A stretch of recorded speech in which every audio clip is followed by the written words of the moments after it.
Y vamos a ir a Filipenses capítulo 2. Hoy vamos a estar estudiando desde los versos 12 al verso 18. Y hemos estado en esta serie avanzando. Entonces, lo que vamos a hacer es, vamos a leer todos el texto del 12 al 18 de Filipenses 2. Oramos y comenzamos a ver qué es lo que Dios nos tiene que decir. Dice, así que, amados míos, tal como siempre han obedecido, no solo en mi presencia, sino ahora mucho más en mi ausencia, ocúpense en su salvación con temor y temblor. Porque Dios es quien obra en ustedes tanto el querer como el hacer para su buena intención.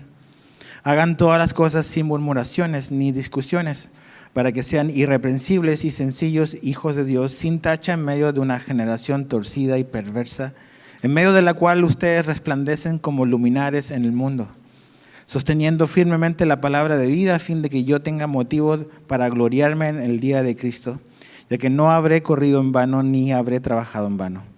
Pero aunque yo sea derramado como libación sobre el sacrificio y servicio de ustedes, de su fe, me regocijo y comparto mi gozo con todos ustedes.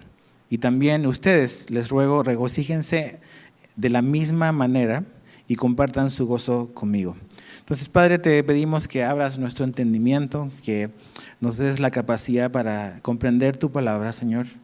Y entendemos que estas verdades son espirituales, que no es nada más es razonar y sacar la lógica de esto, sino que necesitamos la revelación de tu Espíritu. Entonces, ayúdanos a ver lo que aquí está delante de nuestros ojos y ayúdanos a obedecer, Señor. Te lo pedimos en el nombre de Jesús. Amén. Esta carta, que es breve, que hemos estado estudiando estos meses, tiene un propósito. Pablo, en el capítulo 1, verso 27, él le dice a los filipenses, a los destinatarios de esta carta, que él les pide algo, que es quizás lo que engloba todas las exhortaciones que él dice y escribe en su carta. Y Pablo le pide a los filipenses, creo que lo mismo que nos pide a nosotros Dios, es que nos comportemos como es digno del Evangelio.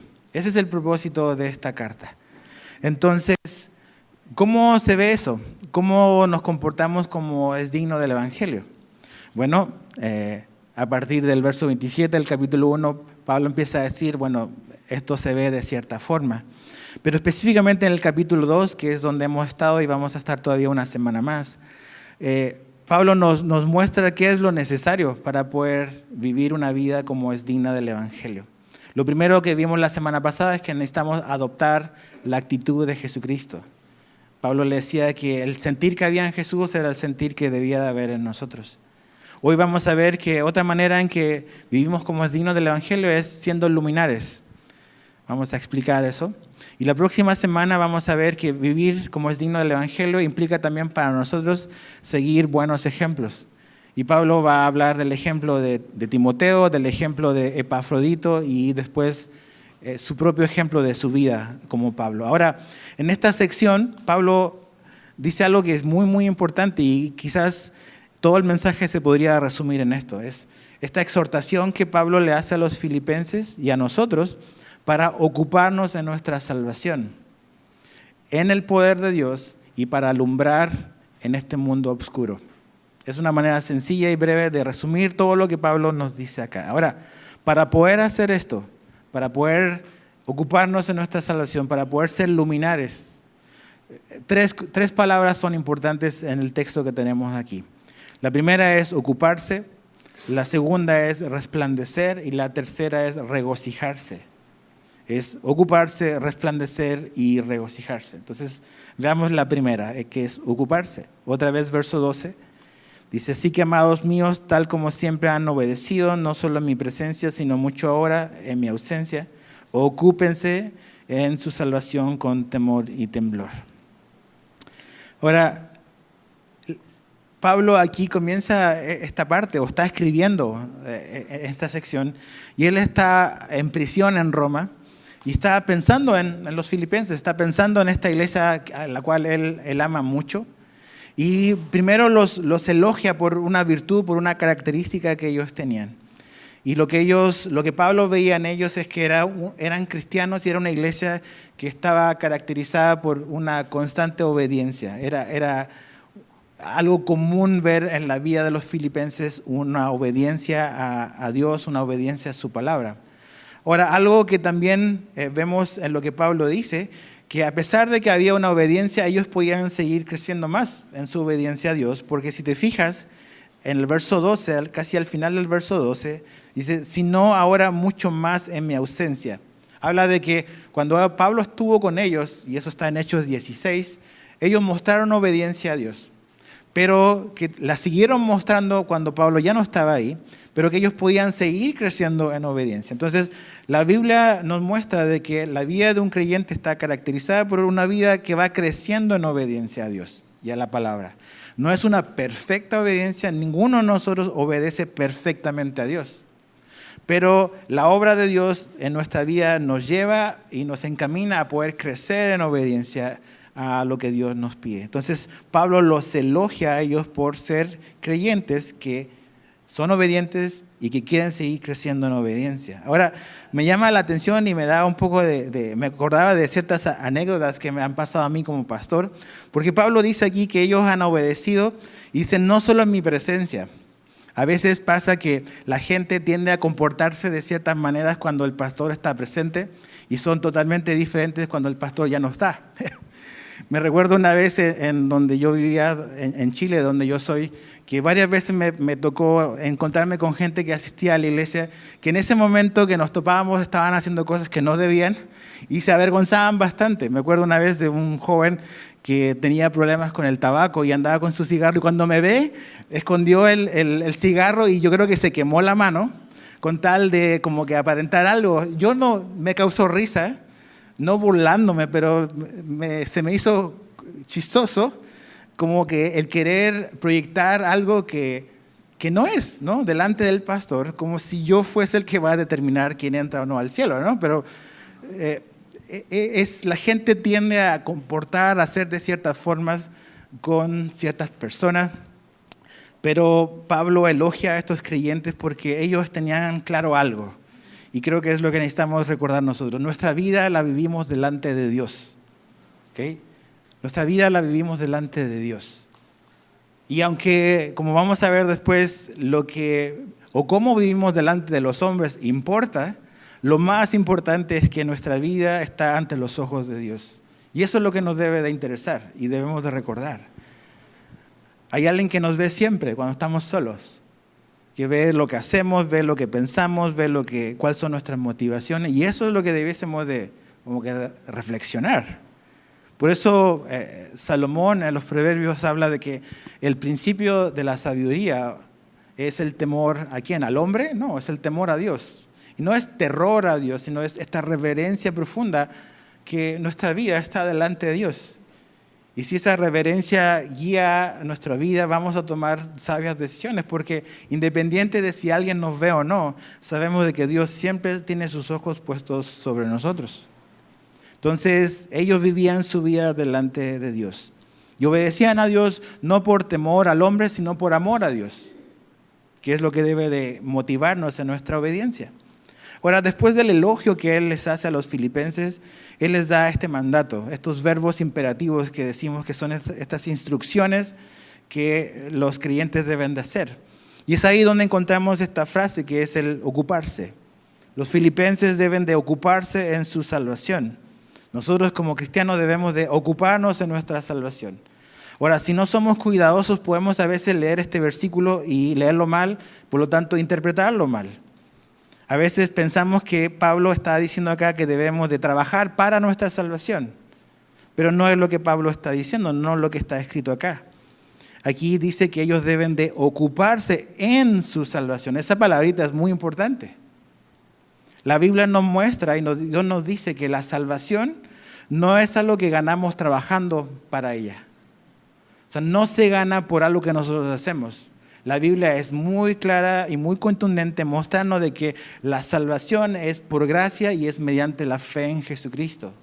No es algo que hacemos o que compramos con nuestras buenas obras. Y es muy importante entender eso. A veces, dependiendo del trasfondo religioso del cual vienes, puedes tener eso muy marcado. Es básicamente lo que enseña la doctrina católica. Ahora, muchas iglesias evangélicas tienden mucho también a veces a hacer un sobreénfasis en tus obras como una manera de mantener un estatus delante de Dios, pero realmente la Biblia nos muestra claramente que la salvación no es algo por lo cual trabajamos, es un regalo que Dios nos da. Entonces, ve al libro que está antes de Filipenses, que es Efesios, por favor. Hacia tu izquierda, Efesios 2, verso 8 al 10.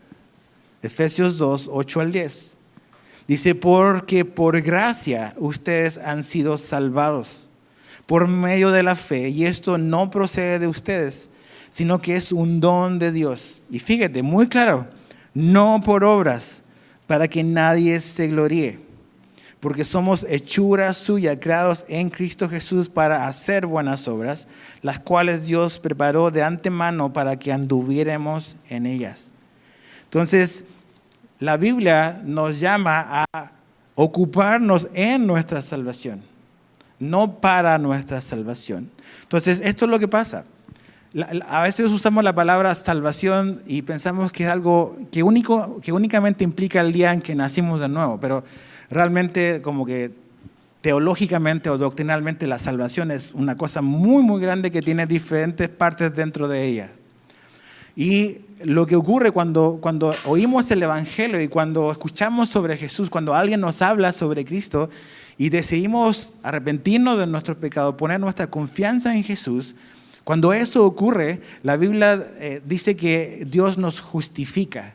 O sea, Dios nos declara justos, habiendo o siendo pecadores, Dios nos declara justos ante sus ojos por haber creído y puesto nuestra confianza en Jesús. Pero la cosa no queda ahí. Después de que hemos creído y hemos sido declarados justos, empieza un proceso en nuestra vida o en la vida de cada creyente que se llama santificación. Y la santificación es este proceso que va a tomar toda la vida de Dios, toda nuestra vida, para transformarnos y para hacernos más parecidos a Jesucristo, a su Hijo Jesús. Entonces, ese transformar, ese dejar atrás pecados, eso dejar atrás malas prácticas y comenzar a parecernos más a Jesús, eso es ocuparse en nuestra salvación. Es este proceso en el cual vamos desprendiéndonos de lo que Dios quiere que quitemos de nuestra vida y vamos creciendo en todas esas virtudes y frutos que Dios quiere que crezcamos. Pero aquí quiero decir algo muy importante, y lo leímos en Efesios 2, verso 8 al 10. Nuestras obras no son para salvación, pero una vez que hemos sido salvos, nuestras obras son una evidencia de nuestra salvación. Si te fijas, te lo voy a volver a leer en el verso 10 de Efesios 2, porque somos hechura suya, creados en Cristo Jesús para hacer buenas obras. Nuestras buenas obras no compran nuestra salvación, pero la salvación generan buenas obras y traen como resultado buenas obras. Entonces ni siquiera tienes que andarte como que tratando de imaginar qué es lo que tenemos que hacer. Necesitamos orar y buscar a Dios y conocer su palabra para saber cuáles son esas buenas obras que Dios tiene preparado para ti este día. A veces mi oración cada día es: Señor, ayúdame a ver cuáles son esas buenas obras que tienes preparadas para mí el día de hoy. Guíame a hacer tu voluntad. Y creo que es una buena manera de orar. Entonces, cuando Pablo le dice a los filipenses y nos dice a nosotros que debemos de ocuparnos en nuestra salvación, eso significa que la fe verdadera, la fe genuina, nunca es estática. Siempre está en crecimiento, porque tiene vida. Entonces, comenzamos siendo muy inmaduros como niños en la fe, pero nuestra vida va siendo transformada, vamos creciendo en la salvación. Porque Dios va cambiando, nos va transformando y nos vamos pareciendo más a nuestro Salvador. Ese es el mandato. Entonces, hay bastante por hacer en tu vida. Hay muchas cosas que Dios tiene preparado de antemano para ti. Las conoces. ¿Sabes lo que Dios quiere para tu vida o no? ¿Cómo vamos a conocer eso? Necesitamos pasar tiempo en su palabra. Necesitamos pasar tiempo en la oración para que Dios nos revele ¿qué es lo que Él tiene? Ahora, la Biblia dice que los cristianos tenemos muchas cosas que son en común para todos. El propósito de Dios es hacernos a todos más como Jesucristo. El propósito de Dios, dice Pablo a los tesalonicenses, es nuestra santificación. El propósito de Dios es que seamos agradecidos. Esos son propósitos generales o universales para cada creyente. Pero también hay propósitos individuales para cada uno de nosotros. Yo creo que si buscamos a Dios, vamos a descubrir que también Dios nos puede guiar en qué trabajo aceptar o no. Qué relaciones personales o sentimentales Él quiere que tengamos o no. Dios no está solamente interesado e involucrado en nuestra salvación de nuestra alma. Dios quiere estar involucrado en las decisiones diarias de nuestra vida. Entonces necesitamos pasar tiempo con Él. Entonces ese es el mandato, a ocuparnos en lo que Dios tiene preparado para nosotros, en seguir creciendo en transformación en nuestra vida. En eso ocúpate. Ahí hay bastante para trabajar. Pero me encanta porque Dios también nos muestra en su palabra que no solamente nos da la instrucción, sino que también nos da el por qué podemos realizar eso. ¿Se acuerdan? La semana pasada hablaba de los imperativos, estos mandatos e instrucciones, pero también hablaba de estos indicativos que son verdades y realidades concretas de lo que Dios hace y de lo que Dios ha hecho por nosotros. Y por lo que Dios ha hecho por nosotros, nosotros podemos hacer lo que Él nos pide hacer. ¿Y cuál es el indicativo acá? Está en el verso 13, que es la esperanza de los filipenses y es nuestra esperanza también. Fíjate ahí en tu Biblia, el verso 13. Porque Dios es quien obra en ustedes tanto el querer como el hacer. Ese por qué, Pablo nos está explicando por qué podemos hacer lo que está en el verso 12. ¿Por qué podemos ocuparnos en nuestra salvación? Porque Dios es el quien obra en ustedes tanto el querer como el hacer. Ahí está la explicación. Y no podemos saltarnos eso. Entonces, la Biblia, Dios nos pide muchas cosas. Pero no es una lista como del mandado para palomear y como que, ok, los palomeo todos y Dios me va a aceptar. No. Dios me pide creer en Él, creer en su Hijo Jesucristo. Cuando eso ocurre y me arrepiento de mis pecados, Él viene y me regenera, me transforma, nos da una nueva vida. Pero a partir de ahí hay muchas cosas en nuestra vida que tenemos que seguir dejando atrás. Este proceso de transformación. ¿Cómo vamos a hacer eso? Bueno, tenemos que recordar que esta es nuestra esperanza. Dios nos da su poder para poder hacer lo que Él nos pide hacer. Esa es la esperanza del creyente, esa es nuestra esperanza. La semana pasada, y te recomiendo si no estuviste que puedas oír ese audio, por favor. Es muy importante, porque es quizás el corazón de todo lo que Pablo te dice después. Pero ahí veíamos que Pablo nos llama a tener el mismo sentir que había en Cristo Jesús, tener la misma actitud. Entonces, cuando vemos el ejemplo de Jesús, eso nos impresiona y nos inspira. O sea, ves, la vida de Jesús es una persona que inspira. O sea, nadie es como Él. Pero algo pasa. Intentar seguir a Jesús o imitar a Jesús solo observando su ejemplo nos va a resultar imposible y también desolador. Porque es como que, ok, ve a Jesús, aprende de Él y trata de imitarlo, a ver cómo te va, a ver cómo me va. Entonces sí, Jesús es inspirador, es todo lo que quieres y lo es. Pero intentar seguirlo o imitarlo solo observando es imposible y es desolador para todos nosotros. Pero Dios, ¿qué es lo que nos ofrece Dios? Dios también nos ofrece, como aquí vemos en el verso 13, su poder y su gracia para ayudar a todos aquellos que Él ha salvado a poder ser verdaderos y genuinos imitadores de Cristo. No hay manera posible que tú y yo podamos imitar a Cristo sin que Cristo primero haya obrado en nuestra vida. Por eso necesitas nacer de nuevo primero. Si tú no eres un cristiano, si tú no has nacido de nuevo, es imposible para ti, como lo era para todos nosotros, parecernos más a Cristo. Necesitas arrepentirte y nacer de nuevo. Pero una vez que eso ha ocurrido, Dios viene y nos da el querer como el hacer. Esa es nuestra esperanza. Dios no es un tirano cósmico que nos pide hacer algo que no nos da la capacidad para hacer. Pero esa capacidad para hacer lo que Él nos pide solo está disponible para sus hijos. Para sus hijos. Entonces, esa es nuestra esperanza. Entonces, aquí vemos que Pablo nos muestra a qué nivel actúa Dios. Dios actúa en la motivación y en la habilidad para hacer su voluntad. Dios nos ayuda con el querer cuando no queremos. Y Dios nos ayuda con el hacer cuando no podemos. Entonces, no hay pierde. Entonces, cuando leía esto esta semana y estaba estudiando las semanas anteriores, como que esto me confrontaba con todas mis desobediencias. Porque yo creo lo que Dios dice en su palabra, y es verdad. Entonces, las veces que yo he pecado como un hijo de Dios, no es porque Dios ha fallado, es porque yo deliberadamente he querido ser desobediente a Dios. He querido hacer mi voluntad. Porque Él me ofrece que Él me va a ayudar en el querer como el hacer también. Y creo que eso también aplica para ti. A veces nos falta motivación, no tenemos los deseos y a veces vemos estas cosas y la gente no quiere venir a Cristo porque dice, no, es que mi corazón sigue anhelando otras cosas, pero ahí está la salvación, ahí está la obra de Cristo. Dios te ofrece un nuevo corazón y nuevos deseos. Pero debes de desear que Dios te dé ese nuevo corazón con nuevos deseos, debes de pedírselo. Entonces Dios obra en el corazón del hombre, en sus motivaciones, en sus deseos.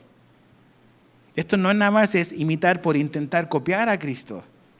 Dios pone el deseo en nosotros de querer ser como Él, pero no se queda solamente ahí con un buen deseo. También Dios obra y nos da la habilidad al nivel de voluntad para poder obedecer y hacer su voluntad. Nos da la habilidad, la capacidad para hacerlo. Esto es glorioso. O sea, tienes el poder de Dios. Pedro le dice a la iglesia que Dios nos ha concedido todo lo que necesitamos para vivir la vida de la piedad. Todo. Entonces necesito pensar en eso la próxima vez que frente a una tentación. Seguramente bajando la escalera. O a lo mejor aquí. Dios nos ha dado todo lo necesario para la vida de la piedad. Entonces, esto va alineado con la esperanza que tienen. Quiero leerte un salmo y un proverbio respecto a esto. Van a aparecer ahí. El primero es el Salmo 119, verso 36. Me encanta como el salmista ora. Dice, inclina mi corazón a tus testimonios y no a la ganancia de su vida. Entonces, el salmista reconoce que necesita la ayuda de Dios. ¿A qué nivel? Al nivel de su corazón. Que su corazón es rebelde y su corazón está caído y su corazón tiende a ser desobediente a Dios. Entonces necesita la intervención de Dios al nivel del corazón y le pide a Dios, Señor, inclina mi corazón hacia tu palabra. Obra a ese nivel. Y es ahí donde Dios necesita comenzar a trabajar en nuestra vida. Por ahí comienza, al nivel de corazón. Jesús dijo que del corazón salían todos los pecados, son de nuestro corazón, no vienen de allá afuera. El problema no está a nuestro alrededor, el problema está dentro de nosotros. Entonces, nuestro corazón es desobediente, que nuestro corazón quiere ser autónomo de Dios, independiente a Dios, quiere hacer su voluntad como Adán y Eva lo hicieron. Pero cuando oramos y le pedimos, Señor, inclina mi corazón, estoy rindiendo mi voluntad y estoy pidiéndole a Él que yo me salgo del volante, soy el copiloto. No es eso como que Jesús es mi copiloto, eso es lo peor. Yo no quiero a Jesús como el copiloto de mi vida, lo quiero al volante. Entonces, inclina mi corazón a tus mandamientos. Este proverbio igual, Proverbios 21:1. Dice, como canales de agua es el corazón del rey en la mano del Señor. Él lo dirige donde le place. Me encanta. Pones tu corazón en sus manos y Él va a guiar tu corazón en la dirección que Él quiere. Pero tú debes de ir, yo debo de ir y poner mi corazón en sus manos, mi voluntad. Dios no hace golpes de estado, no toma el poder a la fuerza, lo podría hacer. Pero Él nos llama a venir voluntariamente y rendirnos todos los días. para que Él guíe nuestra vida. Entonces ahí está, esa es nuestra esperanza. Verso 14 al 16 dice, hagan todas las cosas sin murmuraciones, para que sean irreprensibles y sencillos, hijos de Dios sin tacha en medio de una generación torcida y perversa, en medio de la cual ustedes resplandecen como luminares en el mundo, sosteniendo firmemente la palabra de vida. El segundo imperativo o el segundo mandato básicamente es, hemos sido llamados a resplandecer. Eso es lo que Pablo le pide a los filipenses en Filipos y es lo que nos pide a los cancunenses en Cancún. A resplandecer. Ahora, hay cosas que van a impedir que podamos resplandecer. Una luz puede estar encendida, pero si la tienes tapada o si el foco está sucio, no va a resplandecer. Puede estar enchufada, pero está sucia, no va a alumbrar.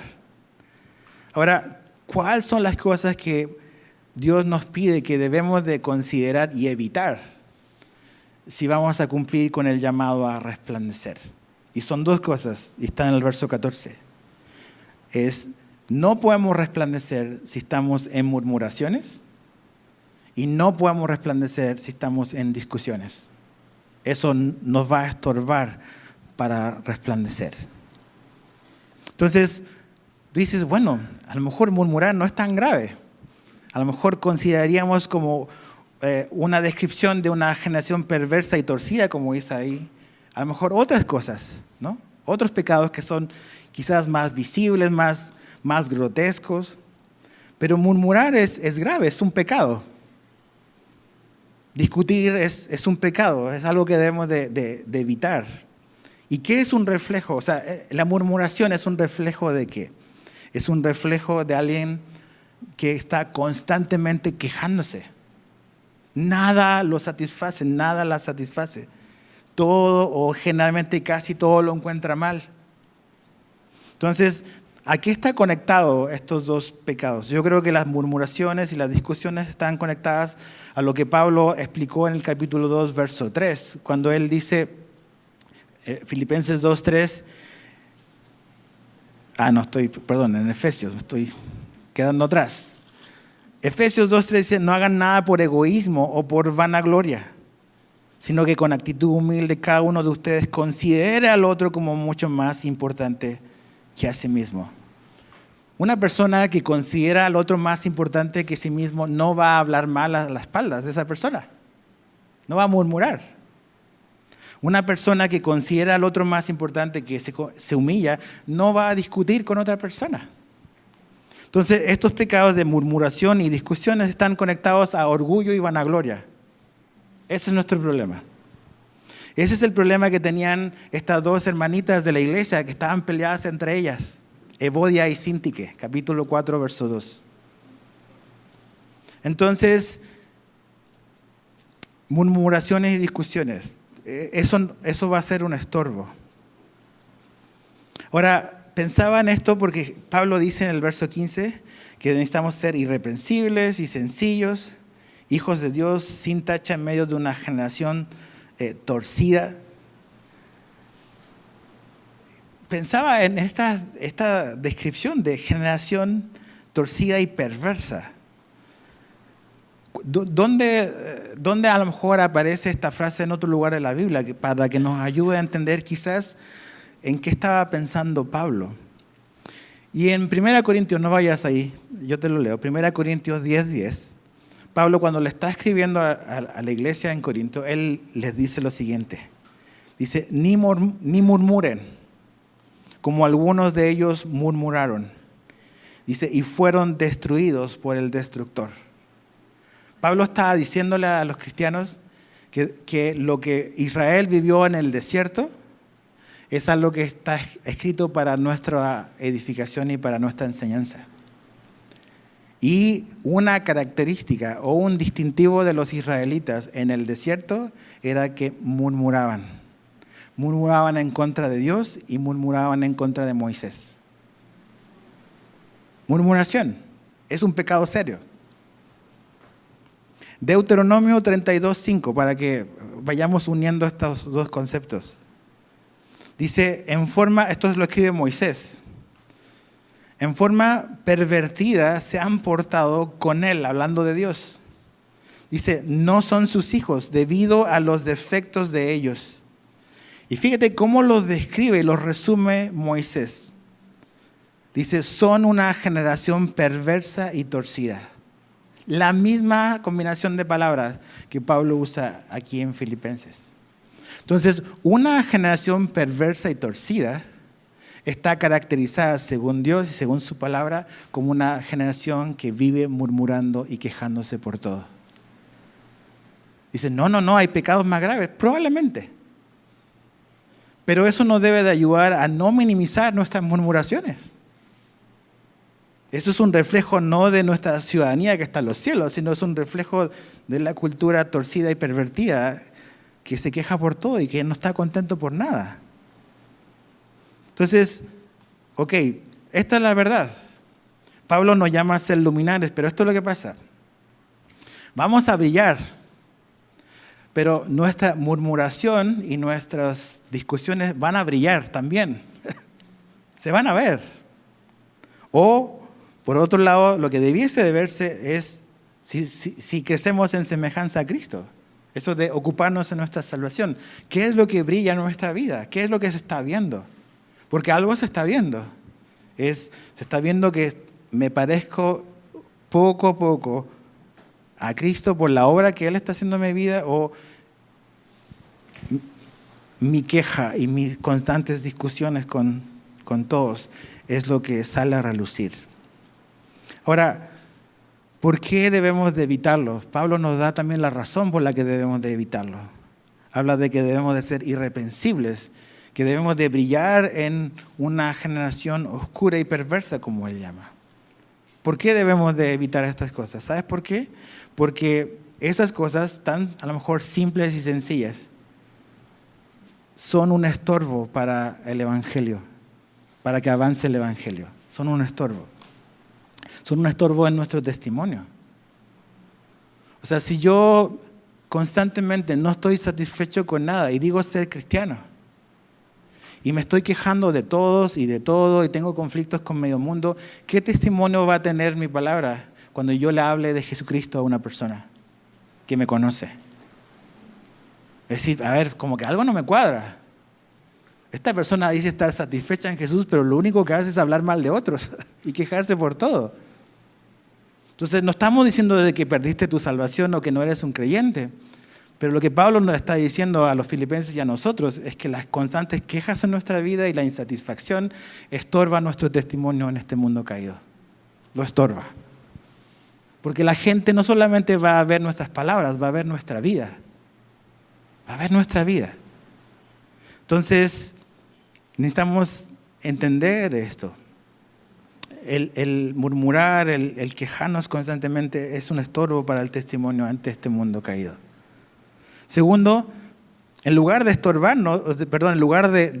quejarnos, lo que debiésemos de estar haciendo es sostener la palabra de vida, dice.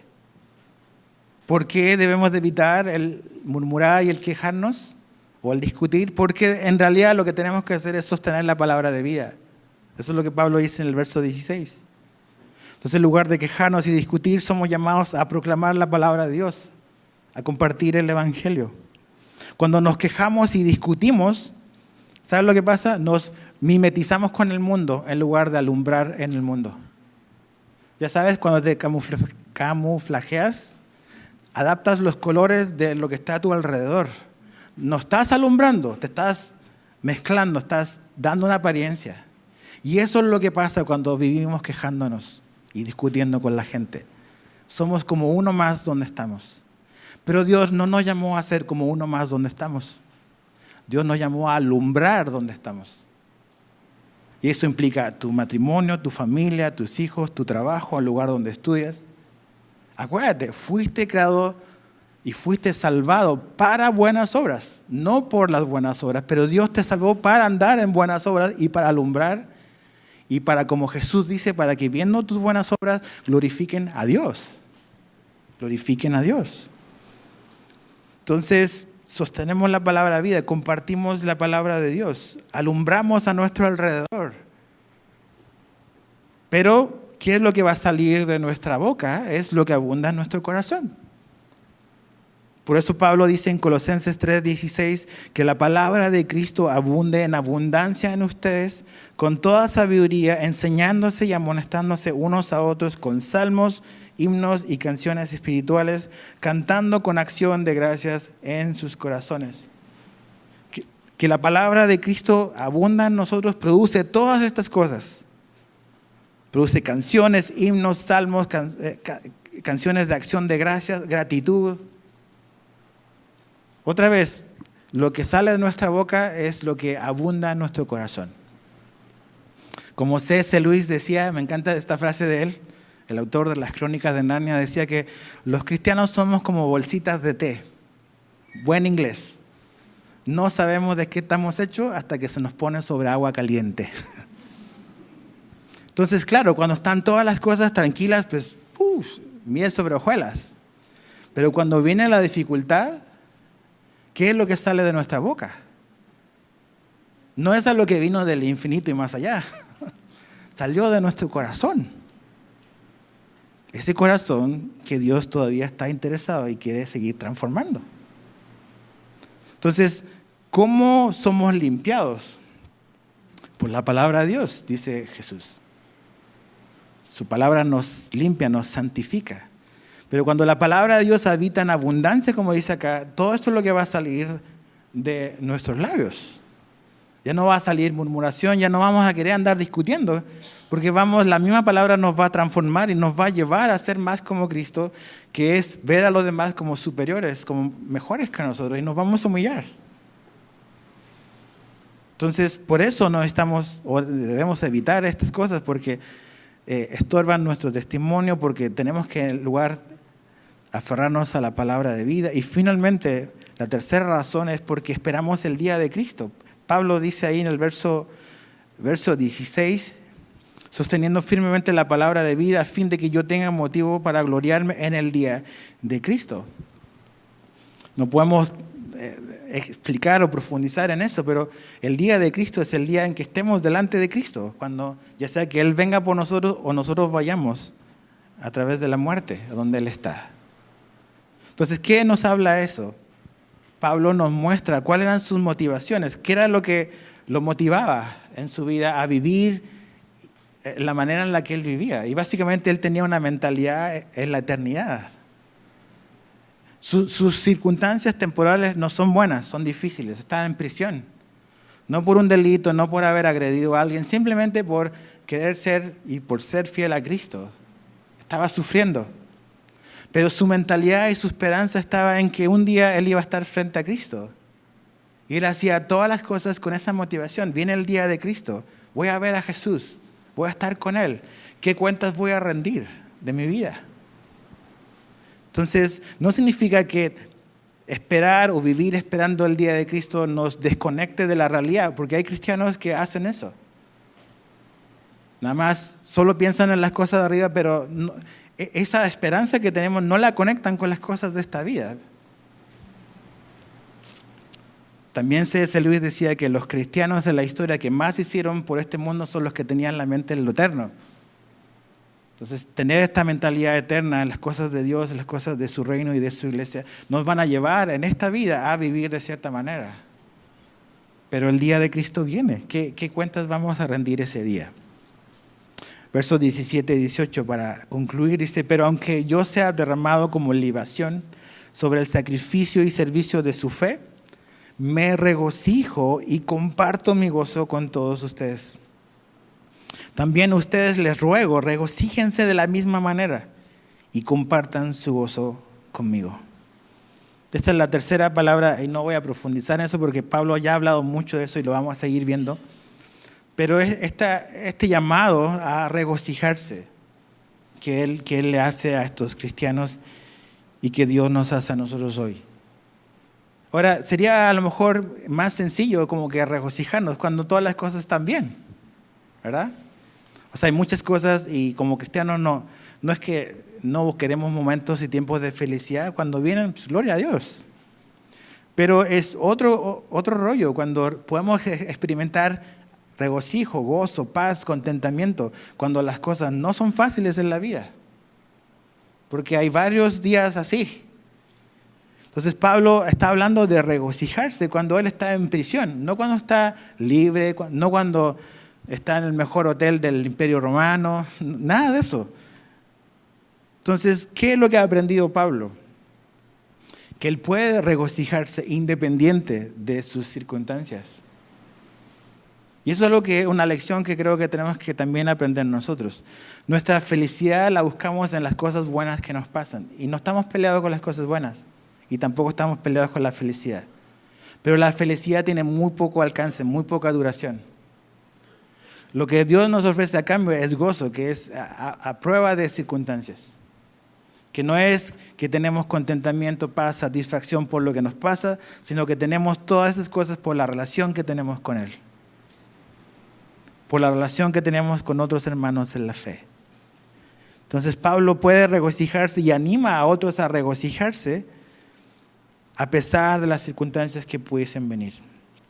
Y Pablo dice, sin importar lo que pueda suceder, y usa todo este vocabulario que evoca un poco al Antiguo Testamento, de ser derramado como libación.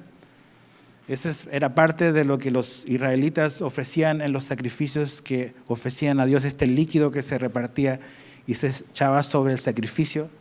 Pablo está usando eso, hablando de su vida.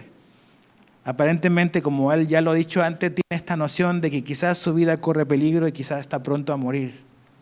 Pero él no ve su vida como una pérdida, como haber desperdiciado su vida por haber seguido y servido a Cristo. Lo ve como un sacrificio que se junta con el servicio de fe de los filipenses y sube como algo agradable a Dios. Ve, servir a Dios y servir a la iglesia nunca es una pérdida de tiempo. Tiene una trascendencia y un efecto en esta vida y en la vida que viene. Entonces Pablo dice, ok, puede que a lo mejor mi vida sea derramada, a lo mejor ahora, a lo mejor un poco más adelante, pero puedo regocijarme a pesar de que eso pueda ser una posibilidad. ¿Por qué? Porque lo que he hecho, lo he hecho por amor a Cristo, por amor a la iglesia. Voy a estar con Cristo, Él me va a recompensar. Y el Evangelio ha progresado y en eso puedo alegrarme. ¿En qué nos alegramos tú y yo? Hay muchas cosas que son válidas a lo mejor. Pero, ¿qué pasa si eso se te quitara? Si perdieras ese trabajo, si perdieras esa casa, si perdieras ese carro, si perdieras esa relación, si perdieras ese miembro en tu familia, ¿qué pasaría con tu vida? Bueno, Pablo perdió muchas cosas, pero a pesar de eso, él puede decir que él ha aprendido y puede regocijarse y anima a los cristianos a regocijarse en el mismo gozo que él tiene. Entonces, que Dios nos ayude a entender estas cosas, familia. Dios quiere darnos una vida de gozo, pero el gozo que Él nos ofrece no está en las cosas necesariamente que tú tienes en mente, con más dinero, más fama, más de las cosas de este mundo. El gozo que nos ofrece está en Él y en Él debemos de regocijarnos. Dios nos llama a brillar, a resplandecer. Ahí donde estás, en la familia donde Dios te puso, en el matrimonio en el que te puso, en el trabajo, en el lugar de estudio. ¿Qué dicen tus palabras? ¿Qué dice tu testimonio? ¿Tu testimonio, mi testimonio está alineado con el mensaje que hablo o mi vida es como que no está en sintonía con lo que digo creer? Porque la gente va a ver no solamente mis palabras, va a ver mis acciones. Entonces alumbramos teniendo cuidado de estas cosas. Y finalmente lo último es, ocupémonos, sigamos ocupándonos, participando activamente en la transformación que Dios está haciendo de nuestra vida. Dios no te toma por asalto y no violenta tu voluntad.